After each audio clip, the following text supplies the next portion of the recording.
आइए जानते हैं देश भर से जुड़ी 5 प्रमुख खबरों के बारे में। हमारी पहली खबर, चीन के ह्यूमनॉइड रोबोट्स का दमदार प्रदर्शन। जी हां, चीन ने सोमवार को एक कार्यक्रम में अपने तकनीकी ताकत का प्रदर्शन करते हुए इंसानों जैसे दिखने वाले ह्यूमनॉइड रोबोट से डांस और मार्शल आर्ट्स करवाया। खास बात ये रही कि प्रदर्शन के दौरान एक भी रोबोट नहीं गिरा, जिससे दर्शक हैरान रह गए। बच्चों के साथ रोबोट्स ने तालमेल बनाकर मार्शल आर्ट्स की प्रस्तुति दी।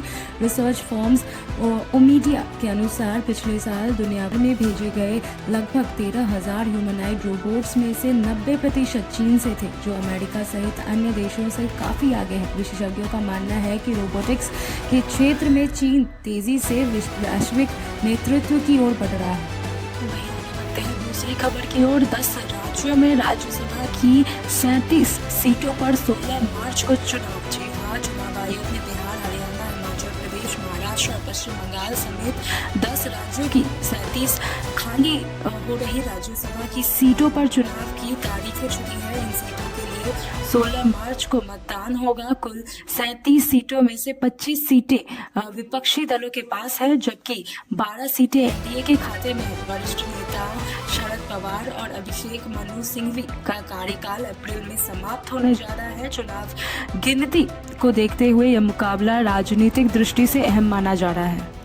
आगे बढ़ते हैं तीसरी खबर की ओर। ईडी पर सियासी संग्राम। जी हाँ, पश्चिम बंगाल में आईपैक से जुड़े छापे के मामले में सुप्रीम कोर्ट में सुनवाई के दौरान ममता बनर्जी की सरकार ने आरोप लगाया कि केंद्र सरकार प्रवर्तन निदेशालय ईडी का इस्तेमाल विपक्षी राज्यों के खिलाफ हथियार की तरह कर रही है। वहीं ईडी की ओर से यह कहा गया है कि एजेंसी को पश्चिम बंगाल में धमकाया जा रहा है। इस पर कोर्ट ने टिप्पणी की कि अदालत ही तय करेगी कि कौन किस हथियार की तरह इस्तेमाल कर रहा है और किसे धमकाया गया है।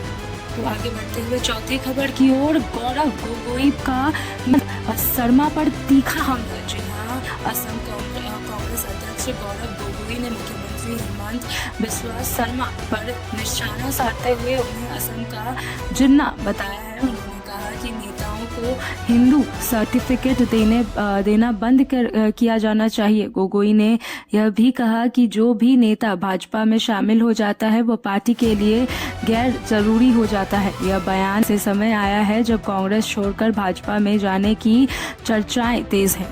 वहीं आज की आखिरी और 5वीं खबर, रिजिजू का राहुल गांधी पर बड़ा हमला। जी हाँ, केंद्रीय मंत्री किरण रिजिजू ने कांग्रेस नेता राहुल गांधी पर गंभीर आरोप लगाते हुए उन्हें देश की सुरक्षा के लिए खतरा बताया। रिजिजू ने दावा किया कि राहुल गांधी के नक्सलियों से संबंध है और संसद में उनका व्यवहार बचकाना है। उन्होंने कहा कि इतिहास में ऐसा विपक्ष का नेता नहीं देखा गया।